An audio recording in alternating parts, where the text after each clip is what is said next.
சிதுக்கும் பருப்பு குழம்பு செஞ்சிட்ருக்கோம். சிதுக்கும் பருப்பு குழம்பு வந்து ஏற்கனவே நான் செஞ்சு வீடியோ போட்டிருக்கேன். அது போய் பாருங்கள். அதில் இருக்க இந்த மசாலாலாம் இருந்தாலும் இதில் என்ன போட்டிருக்கேன்ட்டு சொல்லிடுறேன். 3 பெரிய வெங்காயம், சோம்பு, சீரகம், மிளகு, பட்டை, லவங்கம் இதெல்லாம் போட்டு வதக்கிட்டுருக்கேன். வெங்காயம்லாம் நல்லா வதக்கியாச்சு. இப்போ இதோட வந்து தக்காளியும் தேங்காய், பூண்டு, இஞ்சி இது மட்டும் சேர்த்து நம்ம மசாலா அரைச்சிட்டு வந்துடலாம். ஒரு 3 ஸ்பூன் எண்ணெய் ஊற்றி வச்சுருக்குங்க. கொஞ்சமாக கடுகு போட்டுக்கலாம். கடுகெல்லாம் நல்லா பொரிஞ்சிருச்சு. இப்போ கருவேப்பிலை போட்டுக்கலாம்.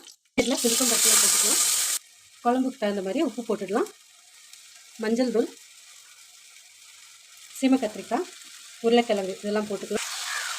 இப்போ இதெல்லாம் நல்லா வதக்கி விட்டுக்கலாங்க. இதில் வந்து வெந்தயக்கீரை போட்டுக்கலாம். மசாலா அரைக்கும் போதே நான் மிளகாத்தூள், தனியாத்தூள், 1 ஸ்பூன் வந்து சாம்பார் தூள் போட்டிருக்கேன். இதெல்லாம் போட்டு நம்ம அரைச்சிக்கிட்டோம்னா குழம்பு ரொம்ப நல்லாயிருக்கும். தண்ணி வந்து குழம்புக்கு எவ்வளோ தேவையோ அந்தளவுக்கு பார்த்து ஊற்றிக்கோங்க. குழம்பு ரெடி ஆகிடுச்சுங்க. இந்த மாதிரி வெந்தயக்கீரை